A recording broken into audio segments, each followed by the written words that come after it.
الحمد للہ رب العالمین والصلاة والسلام علی خاتم النبیین اما بعد فاعوذ باللہ من الشیطان الرجیم بسم اللہ الرحمن الرحیم. پڑھیے الصلاة والسلام علیک یا رسول اللہ وعلی آلک واصحابک یا حبیب اللہ. الصلاة والسلام علیک یا نبی اللہ وعلی آلک واصحابک یا نور اللہ. بریلی کے تاجدار امام عشق و محبت، وہ عظیم ہستی کے جو آج 100 سال ان کو دنیا سے پردہ کیے ہوئے ہو چکے ہیں، آج بھی ہمیں عشق رسول کرنا سکھاتے ہیں، آج بھی ہمیں بتاتے ہیں کہ پیارے آقا سے محبت کیسے کرنی ہے. ایک بار مدینہ پاک کا سفر تھا. اعلیٰ حضرت مولانا امام احمد رضا خان صاحب نے یہ تمنا کی کہ میں نے جانا ہے اور نبی پاک کا دیدار کرنا ہے. حاضری تو دیتے ہیں، اس بار آقا کو اپنی آنکھوں سے دیکھنا ہے. اب یہ عاشقوں کے انداز نرالے ہوتے ہیں. ساری رات روضہ رسول پر کھڑے رہے اور درود پاک پڑھتے رہے، ساری رات پڑھتے رہے، مگر دیدار نہیں ہوا. عاشقوں کو آزمایا جاتا ہے، ہاں کبھی کبھی آزمائشیں آتی ہیں. تو اعلیٰ حضرت امام اہل سنت تو کمال کے عاشق تھے، درود پاک بھی پڑھا اور اس کے بعد ایک کلام لکھا یاد مصطفیٰ میں ڈوب کر. وہ کہتے ہیں وہ سوئے لالازار پھرتے ہیں، تیرے دن اے بہار پھرتے ہیں، ہر چراغ مزار پر قدسی کیسے پروانہ وار پھرتے ہیں. اس گلی کا گدا ہوں میں جس میں مانگتے تاجدار پھرتے ہیں.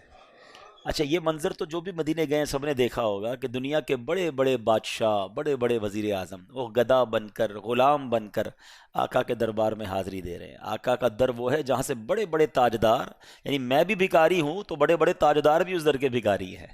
اس گلی کا گدا، گدا کہتے ہیں فقیر کو، بھکاری کو، غلام کو، کہ اس گلی کا گدا ہوں میں جس میں مانگتے تاجدار پھرتے ہیں. اچھا، لکھتے لکھتے اعلیٰ حضرت نے جو مقطع لکھا نا، وہ بڑی جس کو کہتے ہیں نا دل کی آواز تھی. سمجھو نا اگر اس بات کو ہے. انکساری کیسی کی کہ اے رضا تیری کیا اوقات ہے، تجھے کون پوچھے گا، ہے تجھے دیدار کیوں کرایا جائے، ہے تیری بات کیوں سنی جائے. تجھ سے تو بہت سارے نبی پاک کے چاہنے والے، تیرے جیسے سگ، تیرے جیسے کتے تو بہت سارے. اگر اس کو میں اور آپ اس انر فیلنگ کے ساتھ اس کو پڑھے نا کہ کوئی کیوں پوچھے تیری بات رضا، تجھ سے کتے ہزار پھرتے ہیں. یہ کہ ہم اعلیٰ حضرت سے محبت کرتے ہیں تو ہم کہتے ہیں تیرے شیدا ہزار پھرتے ہیں، تجھ سے شیدا. لیکن انہوں نے جو اپنے آقا کی بارگاہ میں بات کی ہے نا، وہ بڑی دل کی بات تھی، وہ بڑی جس کو کہنا انر فیلنگ تھی کہ تیری اوقات ہی کیا ہے، تجھے کیوں دیدار کرایا جائے، تیری بات کیوں سنی جائے. ہاں، جو دل سے بات نکلتی ہے اثر رکھتی ہے. پھر کیا ہوا؟ پھر نبی پاک علیہ الصلوۃ والسلام نے اعلیٰ حضرت کو جاگتی آنکھوں سے اپنا دیدار عطا فرمایا. خواب میں نہیں، اعلیٰ حضرت نے بیداری کے عالم میں سرور کائنات صلی اللہ تعالیٰ علیہ وسلم کا دیدار کیا. تو بات یہ ہے کہ وہاں دل کی سنی جاتی ہے، پکارنا چاہیے اور پکار دل سے ہونی چاہیے. وہ کہتے ہیں نا فریاد امتی جو کرے حال زار میں، پریشان ہونا، دکھی ہونا، پکارو انہیں، ہاں یاد کرو انہیں، وہ بڑے کریم ہیں. آقا تو قرآن کہتا ہے نا کہ مومنین پر بڑے مہربان ہیں، رؤوف ہیں، رحیم ہیں. وہ مومنین پر مشقت آ جائے تو انہیں گرا گزرتا ہے. وہ ہماری ماں سے زیادہ ہمیں محبت کرنے والے ہیں. تو کیا فرمایا؟ فریاد امتی جو کرے حال زار میں، ممکن نہیں کہ خیر بشر کو خبر نہ ہو، واللہ وہ سن لیں گے، فریاد کو پہنچیں گے. اتنا بھی تو ہو کوئی جو آہ کرے دل سے. بس دل سے اگر پکارا جائے تو آج بھی کرم ہوتا ہے. آپ نے مدینے جانا ہے، آپ نے رسول پاک علیہ الصلوۃ والسلام کا دیدار کرنا ہے، آپ نے عشق رسول کی خیرات مانگنی ہے، اپنے دل کی بات انہیں بتانی ہے، تو دل سے بات کریں. ہاں، اور درود پاک کی کثرت کریں. اعلیٰ حضرت نے بھی تو ساری رات درود ہی پڑھا تھا نا. ہاں، درود پڑھتے رہیں. دکھوں نے تم کو جو گھیرا ہو تو درود پڑھو، جو حاضری کی تمنا ہو تو درود پڑھو. درود پاک کی کثرت کریں، آج بھی کرم ہو جاتا ہے. ہاں، آنکھ والا تیرے جوبن کا تماشا دیکھے. ہاں، آنکھ ہونی چاہیے ایسی. گناہ کر کے گندی چیزیں دیکھ کر آنکھوں سے حرام دیکھتے ہیں، پھر کہتے دیدار مصطفیٰ چاہیے. اگر آنکھ سے سرکار دو عالم علیہ الصلوۃ والسلام کا دیدار کرنا ہے، اگر کعبے کا دیدار کرنا ہے، گنبد خضرا دیکھنا ہے، تو آنکھیں پاک بھی تو رکھو نا، آنکھوں سے حرام بھی تو نہ دیکھو نا۔ آنکھ صاف ہوگی اور پاک کیسے ہوگی؟ خوف خدا سے رونے میں، عشق رسول میں آنسو بہیں گے نا، تو یہ آنکھیں انشاءاللہ پاک ہونے لگ جائیں گی۔ بری چیزیں نہ دیکھو۔ شاعر کہتے ہیں آنکھ والا تیرے جوبن کا تماشا دیکھے، دیدہ کور کو کیا آئے نظر کیا دیکھے۔ تو اللہ کرے کہ ایسی آنکھیں بھی نصیب ہو جائیں۔ بڑی پیاری بات مفتی اعظم ہند مصطفیٰ رضا خان صاحب نوری لکھتے ہیں نا، کچھ ایسا کر دے میرے کردگار آنکھوں میں، کچھ ایسا کر دے میرے کردگار آنکھوں میں، ہمیشہ نقش رہے روئے یار آنکھوں میں، انہیں نہ دیکھا تو کس کام کی ہیں یہ آنکھیں، انہیں نہ دیکھا تو کس کام کی ہیں یہ آنکھیں، کہ دیکھنے کی ہے ساری بہار آنکھوں میں۔ اللہ ایسی آنکھیں بھی عطا کر دے، وہ جلوے بھی عطا کر دے، دیدار بھی عطا کر دے، تو انشاءاللہ ہم غلام ہیں، مانگ تو سکتے ہیں نا، قابل نہیں، ہم بھی مانتے ہیں قابل نہیں ہیں ہماری آنکھیں، اور دیدار مصطفیٰ کہاں ہے، ہم تو گندے نکمے، مگر امتی تو ہے نا، جن کے واقعات سنتے ہیں، جن کے معجزات سنتے ہیں، جن کی باتیں سنتے ہیں، ان سے پیار بھی تو ہے نا، تمنا تو کر سکتے ہیں، منہ بھی چھوٹا ہے، اوقات بھی نہیں ہے، مگر کریم کا در ہے، ہمارا کام مانگنا ہے، ہمارا کام التجا کرنا ہے۔ وہ بڑے ہیں، وہ آقا ہیں، وہ اس وقت بھی نوازتے تھے، وہ آج بھی نوازتے ہیں، بس کرم کی باتیں ہیں۔ اللہ کرے کہ ہمیں بھی دیدار مصطفیٰ نصیب ہو جائے، ہمیں بھی بار بار دیدار مدینہ نصیب ہو جائے۔ اے کاش کبھی ایسا بھی ہو خواب میں میرے، ہوں جس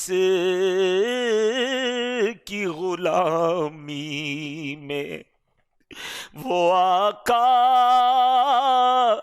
نظر آئے، ہوں جس کی غلامی میں وہ آقا نظر آئے۔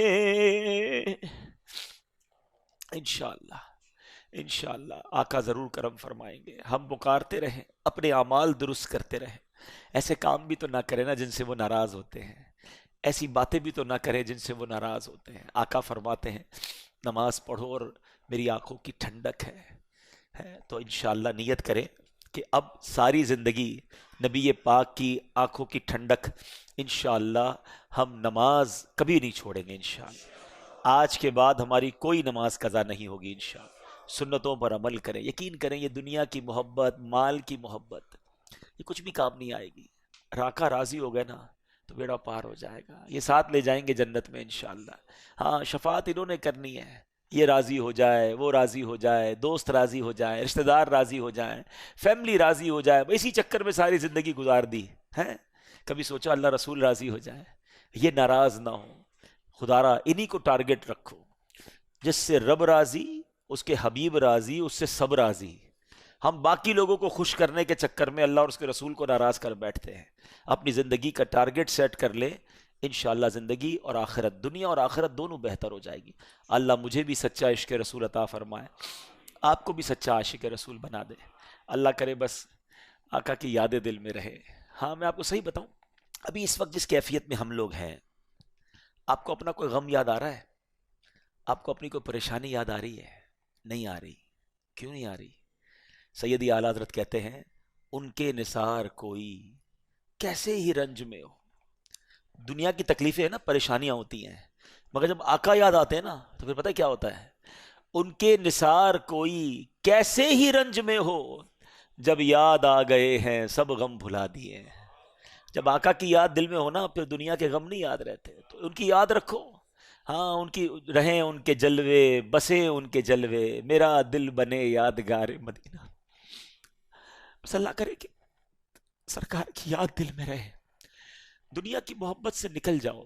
اللہ اور اس کے رسول کی محبت دل میں آ گئی نا، زندگی کا مزہ آ جائے گا. ہاں ہم بعض اوقات محفل میں تو آنسو بھی بہاتے ہیں، نعت ہوتی ہے تو کچھ رکت بھی طاری ہو جاتی ہے. مزہ پتہ ہے کیا ہے؟ ٹھیک ہے محفل میں بھی ہونا چاہیے مگر اکیلے میں. ہاں کوئی دیکھے نا، میں ہوں اور میرے آقا کی یادیں ہوں، میں ہوں اور مدینے کی یادیں ہوں، ہے نا. دل میں ہو یاد تیری، گوشئے تنہائی ہو، پھر تو خلوت میں عجب انجمن آرائی ہو. اللہ کرے کہ ہمیں ایسی خلوتیں بھی نصیب ہو جائیں، اکیلے میں بھی ہم گناہ نہ کریں، درود پاک پڑھیں، تلاوت قرآن کریں، اکیلے میں بھی ہم اللہ اور اس کے رسول کو یاد کریں. تو پھر دیکھیں انشاءاللہ یہ جو تنہائیاں ہیں نا، ہاں اللہ کو بڑا پسند ہے وہ بندہ. آپ کو پتہ ہے ہم ماشاءاللہ اجتماع میں آتے ہیں، محفل میں دعا ہوتی ہے، ہم روتے بھی ہیں، اچھی بات ہے. مگر وہ لوگ جن کو قیامت کے دن اللہ کے عرش کا سایہ ملے گا، ان خوش نصیبوں میں ایک خوش نصیب وہ بھی ہے جو تنہائی میں اللہ کو یاد کرے اور اس کی آنکھوں سے آنسو بہ جائے. ہاں تنہائی میں رونے والا اللہ کو بڑا پسند ہے. تو نیت کریں انشاءاللہ تنہائی میں بھی دعائیں کریں گے. تہجد ابھی موقع ہے، رمضان میں رات جاگتے ہیں نارملی ہم نا، تو کوشش کیا کریں یہ رات گھومنا پھرنا چھوڑے، گھر کے کسی کونے میں مصلی بچھائیں، تہجد پڑھیں، تو کچھ تلاوت کریں اور پھر اللہ سے باتیں کریں. ہاں یہ بڑا پیارا وقت ہوتا ہے، رمضان کی راتیں اور اللہ سے باتیں ہیں. یا اللہ میں پریشان ہوں، یا اللہ میں دکھی ہوں، اے اللہ بیمار ہوں، میرے بھائی کا مسئلہ ہے، بہن کا مسئلہ، کتنے مسئلے ہمارے، کسی کا کاروبار کا پرابلم، کسی کا اولاد کا مسئلہ. سب سے کہتے ہو رب سے کیوں نہیں کہتے؟ اور یہ جو اکیلے میں باتیں ہیں نا اللہ سے، ہاں اس کا مزہ ہی اور ہے، اس کی فیلنگز ہی اور ہے. مجھے ایک بات بتاؤ، کبھی آپ جس کے پاس ماں ہے، خوش نصیب ہو جس کے پاس ماں ہے، جس کی ماں نہیں ہے اس سے پوچھو اس کو کتنا یاد آتی ہے. کبھی ایسا ہوا ہوگا زندگی میں کہ آپ پریشان ہوں گے کسی وجہ سے اور رات نیند نہ آ رہی ہو، اور اپنی ماں کے پاس گئے ہوں گے کہ ماں جی بیمار ہوں، ماں جی پریشان ہوں، کاروبار کا پرابلم ہو گیا، فلاں چیز میں پھنس گیا ہوں. تو کیا ماں کروٹ بدل کر سو گئی تھی؟ ماں کی نیند اڑ گئی تھی. ماں نے سینے لگایا تھا کہ بیٹا گھبرا نہیں میں ہوں، اور ماں نے دعائیں شروع کر دی. ایسا ہی ہے نا، یہ ہوتی ہے ماں، ہم سے زیادہ تکلیف میں آ جاتی ہے، پھر بھی ماں کی قدر لوگ نہیں کرتے. لیکن سچ بتاؤ کبھی رات کو بستر سے اٹھ کر میں اس کی بارگاہ میں چلا جاؤں جو میری ماں سے بھی کئی گنا زیادہ چاہنے والا ہے ہیں، اور اس سے کہوں مولا پریشان ہوں، مولا تکلیف میں ہوں، بیماری میں ہوں، قرضے میں ہوں، مدینے جانا ہے، انتظام نہیں ہے، جو پرابلم ہے کہو نا اس سے. کیا وہ اس کی رحمت تمہیں اپنے دامن میں تمہیں نہیں چھپائے گی؟ یقیناً کرم ہوگا.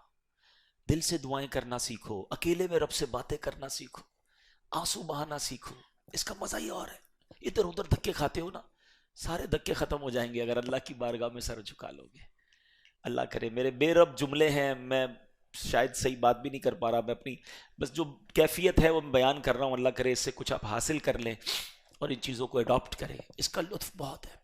یہ جو رکت قلبی ہے نا، اللہ کی یاد، اس کے حبیب کی یاد، اس کی یاد میں آنسو بہانا، اس کا مزہ ہی اور ہے.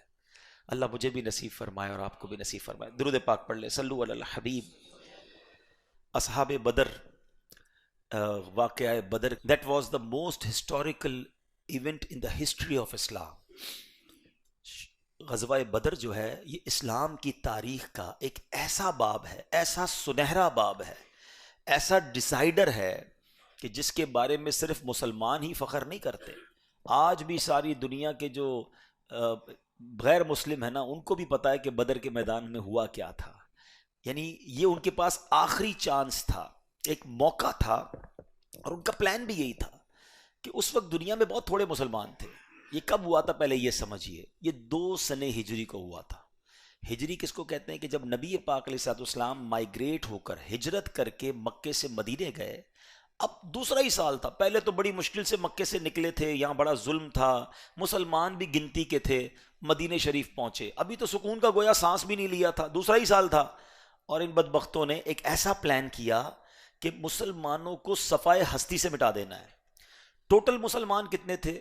313، صرف 313۔ اب آپ اس کو تھوڑا سا اور ازیوم کر لیں کہ 313 بدر کے میدان میں تھے، تو اتنے ہی عورتیں یا بچے مکے میں ہوں گے، مدینہ شریف میں ہوں گے، تو ٹوٹل ملا کر 700-800 لوگ دنیا میں کلمہ پڑھنے والے تھے۔ اس کو سمجھیے گا، اور اس کی جو امپورٹنس ہے اس غزوے کی، کہ بدر کی رات نبی پاک علیہ الصلوۃ والسلام نے خاص دعائیں کی، اور پیارے آقا علیہ الصلوۃ والسلام نے اس رات یہ دعا کی کہ یا اللہ، اگر آج یہ مارے گئے تو پھر تیرا نام لینے والا کوئی نہیں بچے گا، پھر تجھے پکارنے والا دنیا میں کوئی ایمان والا نہیں بچے گا۔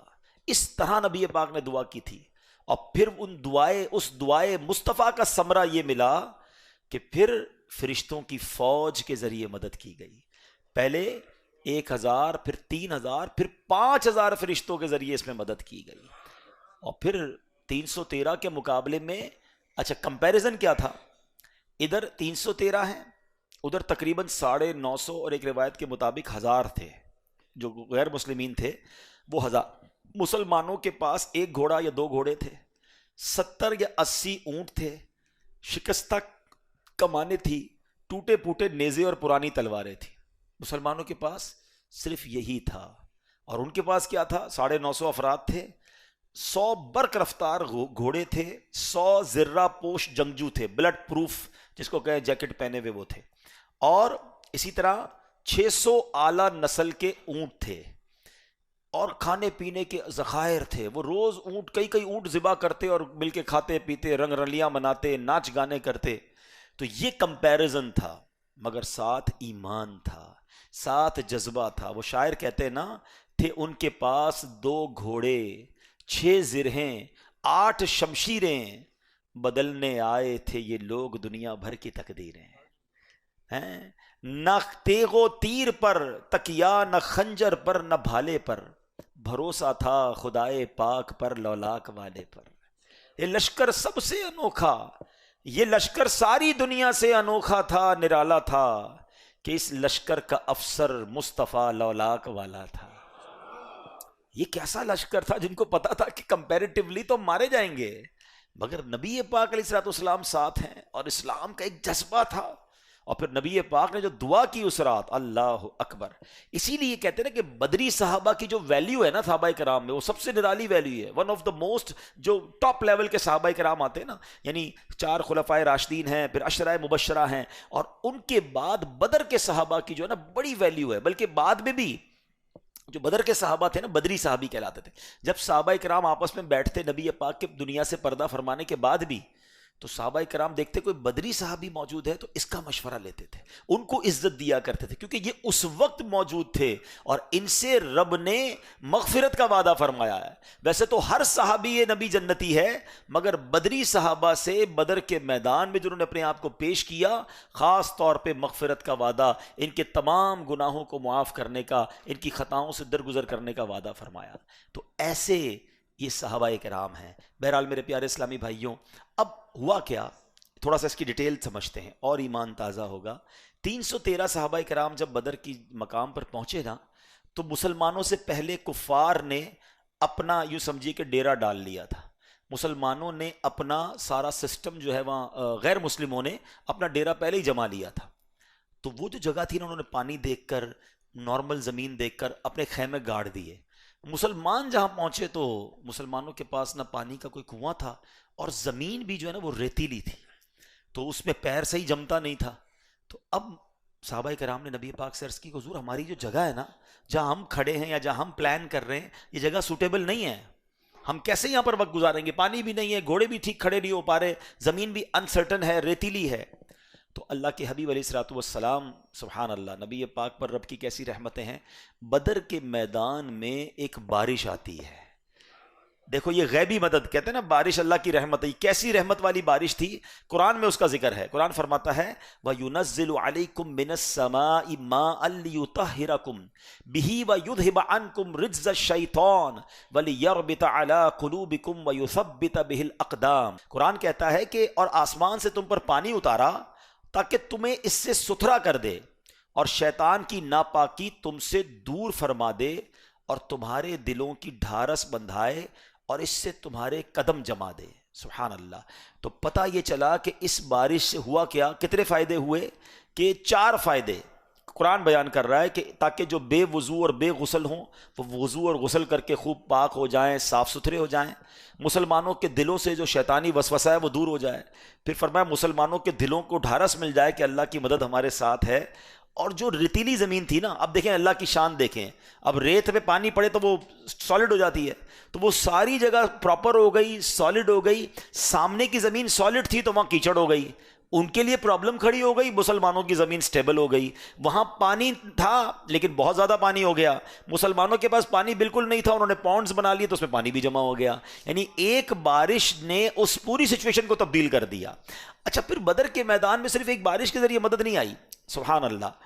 آج کل لوگ، آپ جو بچے ہیں ان کو پتہ ہے ایڈیٹنگ کرتے ہیں، کئی سافٹ ویئرز ہیں، چھوٹا سا مجمع ہو اس کو ایڈٹ کر کے بڑا بنا سکتے ہیں، بہت بڑا کراؤڈ ہو اس کو ایڈٹ کر کے چھوٹا کر سکتے ہیں، امیجنیشنز کا دور ہے، گرافکس کا دور ہے۔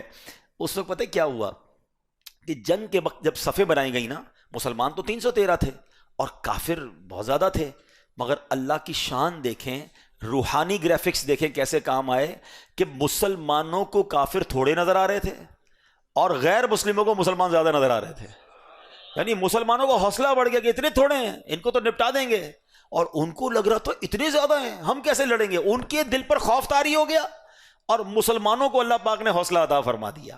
ایک اور مدد یہ ہوئی، آج کل ایک فینومینا بڑا ڈسکس ہوتا ہے پاور نیپ کا، کہ جب بھی کوئی بڑا کام کرنا ہے اس سے پہلے تھوڑی دیر کے لیے آپ جو ہے وہ لے لیں، کیا نام ہے، نیند کر لیں 15-20 منٹ کی، آدھے گھنٹے کی، اس کو پاور نیپ کہتے ہیں، تو بندہ اس میں تگڑا ہو جاتا ہے۔ کچھ لوگ آج کل افطار کے بعد تھوڑی دیر سوتے ہیں تو تراویح کے لیے صحت مزہ آ جاتا ہے، تھوڑے فریش ہو جاتے ہیں، ایسا ہی ہے نا۔ آپ کو پتہ ہے جنگ کے لیے صفیں بن چکی تھیں اور اللہ پاک نے مسلمانوں پر ایک نیند طاری کر دی۔ یہ کیسے پاسبل ہے کہ دشمن سامنے کھڑا ہو اور سارے کے سارے جو مسلمان ہیں وہ نیند میں چلے گئے؟ تھوڑی دیر کی نیند تھی لیکن تھوڑی دیر کے لیے انہوں نے پلک جھپک کر جب آنکھیں کھولی تو سارے کے سارے مسلمان فریش ہو چکے تھے، سب کو ایک نئی طاقت مل چکی تھی۔ وہ کہتے ہیں نا کمپیوٹر ری سٹارٹ ہو جاتا ہے، بندہ تھوڑی دیر کے لیے سوتا ہے لیکن اس کے بعد جب اٹھتا ہے تو سر سے ایک پریشر ختم ہو جاتا ہے، بندہ دوبارہ بڑے کام کے لیے تیار ہو جاتا ہے۔ تو بدر کے میدان میں یہ بھی ایک سمجھ لیں مسلمانوں کو مدد ملی کہ مسلمانوں پر ایک نیند طاری کر دی گئی۔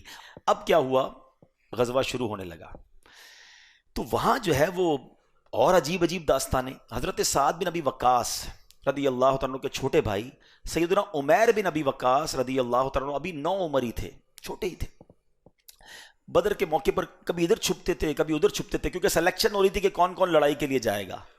تو حضرت سیدنا سعد رضی اللہ تعالیٰ عنہ فرماتے ہیں میں نے تعجب سے پوچھا کیوں چھپتے ہو؟ تو کہتے ہیں کہ مجھے اللہ کی راہ میں لڑنے کا بڑا شوق ہے، شہادت کا شوق ہے، عمر چھوٹی ہے، کہیں نبی پاک مجھے دیکھ کر لائن سے نکال نہ دے۔ تو پیارے آقا علیہ الصلوۃ والسلام کی توجہ میں آ گئے، نبی پاک نے کہا آپ تو نہیں جا سکتے، آپ کی عمر چھوٹی ہے۔ تو وہ رونے لگے کہ نہیں میں نے جانا ہے اور میں نے شہید ہونا ہے۔ اللہ اکبر، نبی پاک علیہ الصلوۃ والسلام نے جب ان کا رونا دیکھا تو ان کو اپنے غزوے میں شامل فرما لیا۔ یہ وہ لوگ تھے جو جان دینے کے لیے روتے تھے، آج گناہ کرنے کے لیے ماں باپ کے آگے بچے رو رہے ہوتے ہیں، میں نے ادھر جانا ہے میں نے ادھر جانا ہے۔ یہ کیسی تربیت تھی، یہ کیسے لوگ تھے؟ اور پھر یہ شریک بھی ہوئے اور اللہ کی راہ میں شہید بھی ہو گئے۔ اچھا، 2 اور بچے تھے، انہوں نے تو کمال کر دیا نا۔ نبی پاک علیہ الصلوۃ والسلام کا جو سب سے بڑا دشمن ہے نا، ابو جہل ہے، اس امت کا فرعون کہا گیا اسے، پیارے آقا علیہ الصلوۃ والسلام کا سب سے بڑا وہ دشمن تھا۔ اب 2 بچے جو تھے، حضرت عبد الرحمن بن عوف کہتے ہیں جب لائنیں لگی ہوئی تھیں تو 2 بچے میرے پاس آئے، کہا حضرت یہ بتائیں ابو جہل کہاں ہے؟ تو تمہیں کیا کام ہے ابو جہل سے؟ چھوٹے بچے، وہ بچوں نے جو کہا نا وہ شاعر نے اپنے الفاظ میں بیان کیا، کہتے ہیں قسم کھائی ہے مر جائیں گے یا ماریں گے ناری کو، قسم کھائی ہے مر جائیں گے یا ماریں گے ناری کو، سنا ہے گالیاں دیتا ہے وہ محبوب باری کو۔ اور ان بچوں کو جب بتایا نا حضرت عبد الرحمن بن عوف نے کہ وہ رہا ابو جہل، وہ دوڑتے ہوئے گئے اور دونوں بچوں ان پر حملہ کر دیا اور اتنے وار کیے تلوار کے کہ ابو جہل کو واصل جہنم کر دیا. ان بچوں نے مار دیا. اللہ کی شان دیکھیں, ان کا جرنیل, ان کا سپہ سالار کسی بڑے طاقتور صحابی کے ہاتھوں ہلاک نہیں ہوا, برباد نہیں ہوا, بلکہ 2 چھوٹے بچوں کے ہاتھوں اس کا کام تمام ہو گیا.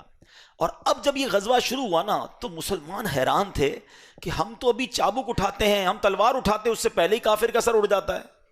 تو نبی پاک کے پاس آئے کہ حضور سمجھ نہیں آ رہی ہو کیا رہا ہے, ہم تو کسی کی طرف جاتے ہیں اس سے پہلے وہ گر جاتا ہے, اس سے پہلے اس کا سر اڑ جاتا ہے.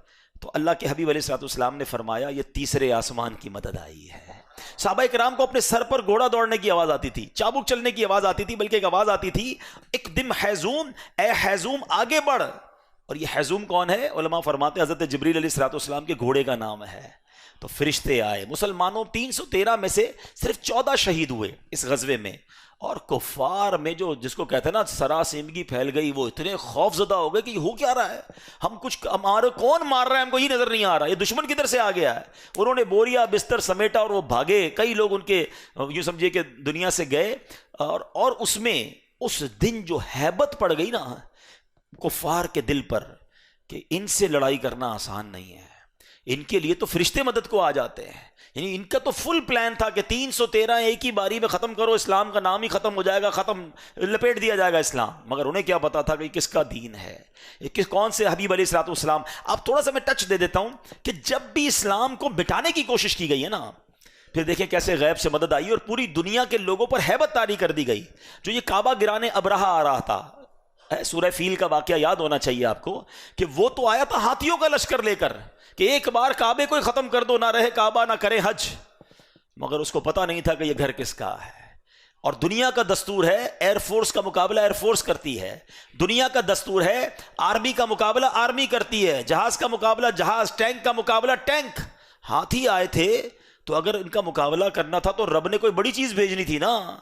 مگر میرے رب نے اپنی قدرت کا نظارہ کیسے دکھایا کہ چھوٹے چھوٹے ابابیل بھیج دیے. ابابیل اتنا سا پرندہ ہوتا ہے آپ کی مٹھی میں آ جائے گا.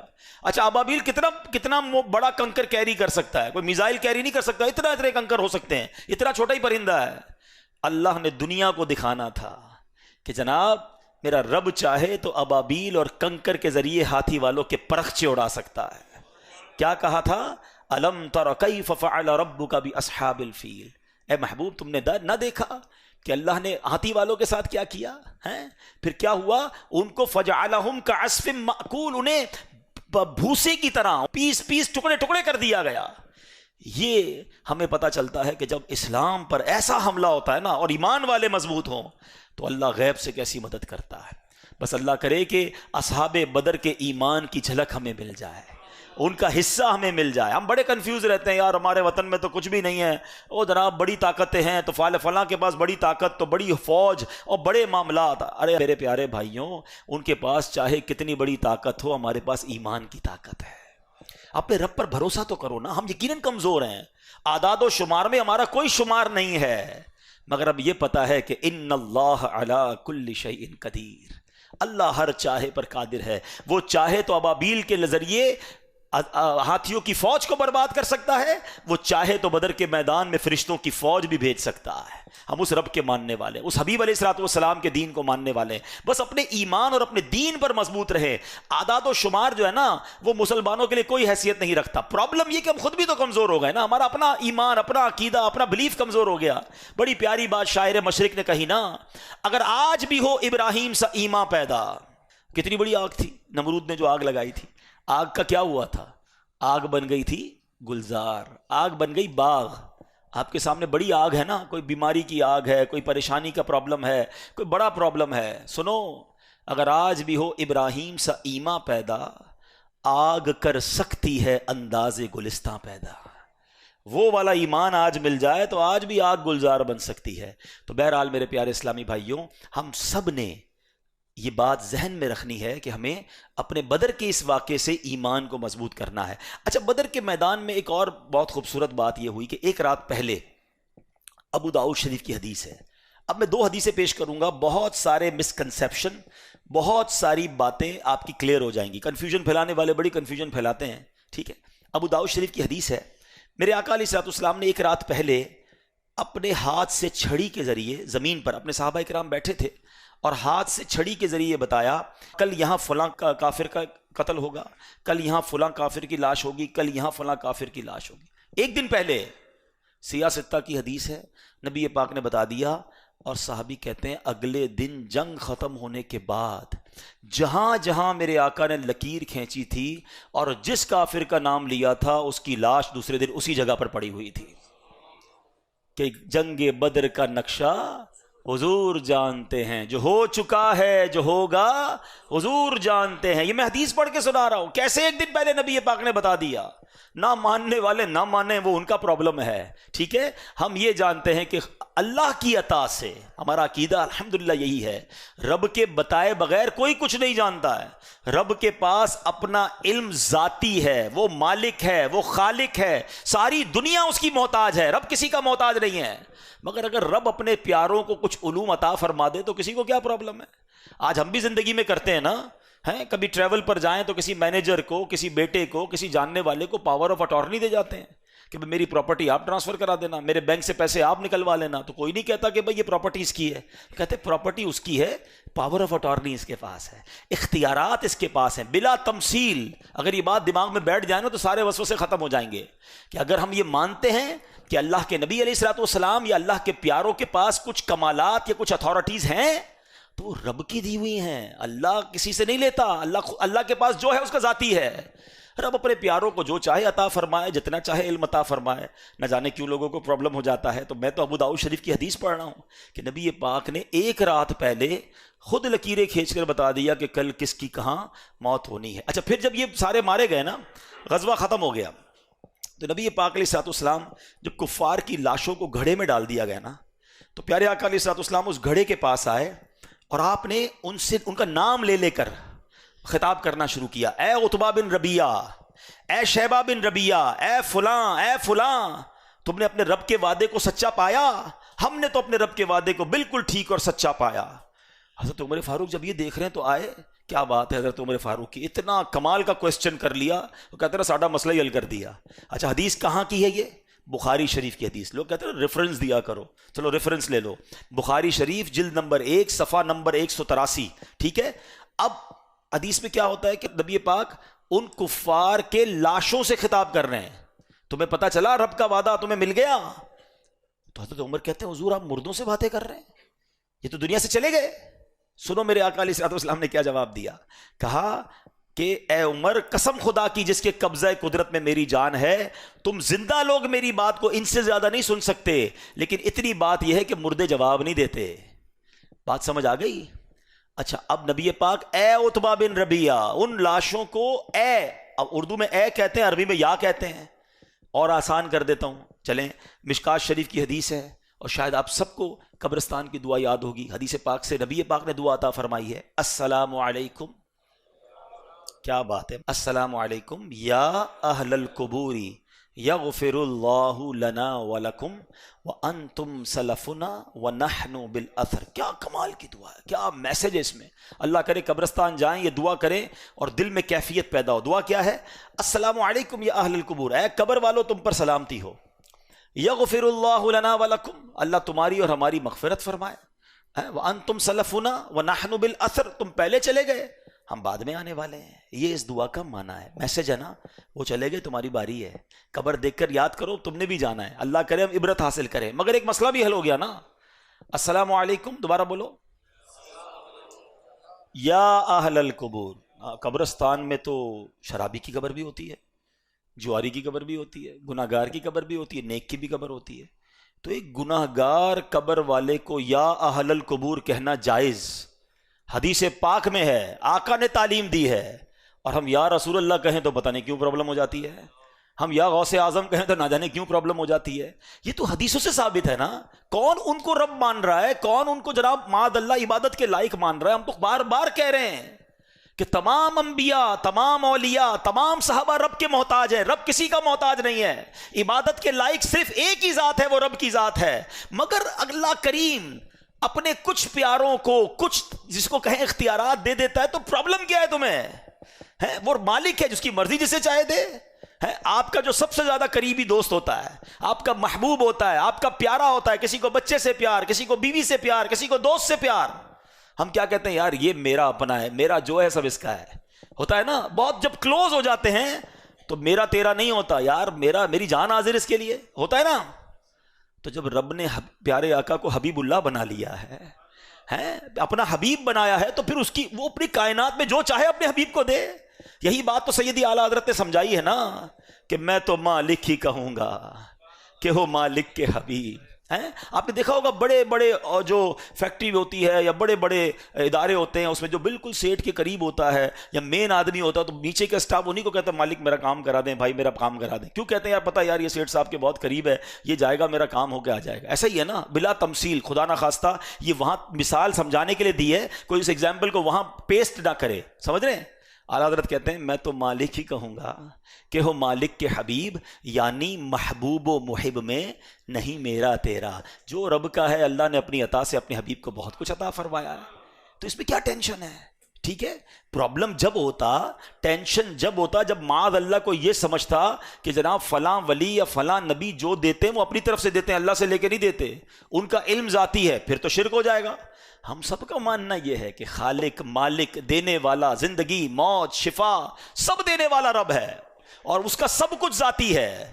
مگر اگر اس نے اپنے کرم سے کچھ لوگوں کو اختیار دیا ہے تو کوئی ٹینشن کی بات نہیں ہے، وہ جو بھی دیتے ہیں رب سے لے کر دیتے ہیں. اور میں نے آپ کو حدیث پاک سے ثابت کر دیا کہ نبی پاک فرما رہے ہیں یا اہل القبور. اچھا اہل القبور میں تو چلو مسلمان کی قبریں ہیں نا، بدر کے میدان میں تو غیر مسلموں کو نبی پاک پکار رہے ہیں، اے کفار تمہیں یاد ہے رب کا وعدہ مل گیا. حضرت عمر نے سوال بھی کر لیا، حضور آپ مردوں کو پکار رہے ہیں. تو امید ہے آئندہ کوئی کنفیوز کرنے کی کوشش کرے گا تو انشاءاللہ آپ کنفیوز نہیں ہوں گے. نبی پاک کو اللہ نے بڑے کمالات سے نوازا. چلو ایک اور حدیث سن لو. لوگ کہتے ہیں قرآن و حدیث سے بات کریں، آپ سب کو وہ حدیث یاد ہونی چاہیے. پیارے آقا علیہ الصلوۃ والسلام ایک بار احد کے پہاڑ پہ گئے. احد پہاڑ پہ زلزلہ آنا شروع ہو گیا. عاشق کہتے ہیں احد جھومنے لگ گیا. عشق کی زبان میں احد، نبی پاک آ گئے تو وہ جھومنے لگ گیا، ویسے زلزلہ آ گیا. اچھا ارتھ کویک، زلزلہ وہ آفت ہے، اتنی سائنس نے ترقی کر لی، آج تک دنیا کی کوئی طاقت نہ زلزلے کی پریڈکشن کر سکتی ہے کہ کب آئے گا، اور آ جائے تو روک بھی نہیں سکتی ہے. مگر دیکھو میرے نبی کی شان، سبحان اللہ. حدیث کے الفاظ ہیں میرے آقا نے احد پہاڑ کو ٹھوکر لگائی، اے احد رک جا، کیا تجھ پر ایک نبی، ایک صدیق اور 2 شہید ہیں. احد کا زلزلہ رک گیا. 2 باتیں سیکھنی ہیں. ایک تو اللہ نے نبی پاک کو اتھارٹی کیسی دی ہے. سیدی اعلیٰ حضرت فرماتے ہیں نا، ایک ٹھوکر سے احد کا زلزلہ جاتا رہا. آقا نے ٹھوکر لگا دی نا، ایک ٹھوکر سے احد کا زلزلہ جاتا رہا. رکھتی ہیں کتنا وقار اللہ اکبر ایڑیاں. اللہ نے ایسا کمال دیا، یہ تو شان مصطفیٰ ہے. مگر ایک سوال ہے جناب، پیارے آقا نے فرمایا ایک نبی، ایک صدیق اور 2 شہید ہیں. نبی تو نبی پاک علیہ الصلوۃ والسلام ہو گئے، صدیق ابو بکر صدیق رضی اللہ تعالیٰ ہو گئے. 2 کون ساتھ تھے؟ حضرت عمر ساتھ تھے، حضرت عثمان ساتھ تھے. پیارے آقا کو پہلے کیسے پتہ چل گیا کہ یہ شہید ہوں گے؟ یہ تو حیات تھے نا، ساتھ موجود تھے پہاڑ پر. مطلب اور کتنی آپ کو حدیثیں اور ایویڈنس چاہیے کہ اللہ نے اپنے حبیب کو بہت سارے علوم سے نوازا تھا، اور ہم تو غلام ہیں. اچھا غلام کو تو خوش ہونا چاہیے. پتہ نہیں کیوں پرابلم ہوتی ہے لوگوں کو، بھائی آپ کے نبی کو اتنا بڑا مقام ملا تو آپ کو تو خوش ہونا چاہیے. کچھ لوگوں کو پتہ نہیں کیوں پرابلم شروع ہو جاتی ہے، ارے ہم تو ان کے امتی ہیں، ہی ہماری خوش نصیبی ہے. وہ ہمارے نبی، ان کے ہم امتی، امتی تیری قسمت پہ لاکھوں سلام. تو ہمیں تو انجوائے کرنا چاہیے جب اللہ کے نبی کی شان بیان ہو اور ان کے کمالات بیان ہو. تو بہرحال میرے پیارے اسلامی بھائیوں، بدر کا واقعہ one of the amazing historical event in the history of Islam. اللہ نے جو مدد فرمائی، سبحان اللہ، ایمان تازہ ہو جاتا ہے. مگر وہ صحابہ اپنا کام کر گئے، انہیں تھوڑی پتا تھا کہ فرشتے آئیں گے. وہ تو جان دینے ہی گئے تھے، وہ تو گئے تھے قربان ہونے. انہوں نے کہا تھا حضور ہم آپ کے ساتھ ہیں، ان کو پتا تھا کہ مارے جائیں گے، مگر اللہ کے نام پر سب کچھ قربان کرنے کے لیے وہ تیار تھے. تو آج اس واقعے سے ہمیں بھی یہ سیکھنا ہے کہ اگر کبھی دین کو ہماری قربانی کی ضرورت پڑے تو ہمیں وہ قربانی دینی چاہیے، چاہے وہ مال کی قربانی ہو، وقت کی قربانی ہو. اللہ کرے کہ کبھی ہماری جان بھی اللہ کے دین کے لیے کام آ جائے تو ہمیں اس میں دین کے لیے قربانی کے لیے تیار رہنا چاہیے. اور اگر کبھی پھنس جائیں کسی معاملے میں تو ڈرنا یا گھبرانا نہیں ہے، دعا کریں، اللہ غیب سے مدد فرمائے گا، ہماری مشکلیں آسان فرمائے گا. تو بہرحال الحمدللہ ایسی پیاری باتیں دعوت اسلامی کے ماحول میں ہمیں سیکھی اور سکھائی جاتی ہیں. ہمیں دعوت اسلامی کے اس ماحول سے وابستہ رہنا ہے. ہو سکے تو اسی طرح کے اجتماعات میں آتے رہے. اللہ پاک ہم سب کو عمل کرنے کی توفیق عطا فرمائے. آمین بجاہ النبی الامین صلی اللہ تعالی علیہ وسلم. صلو علی الحبیب صلی اللہ تعالی علی محمد.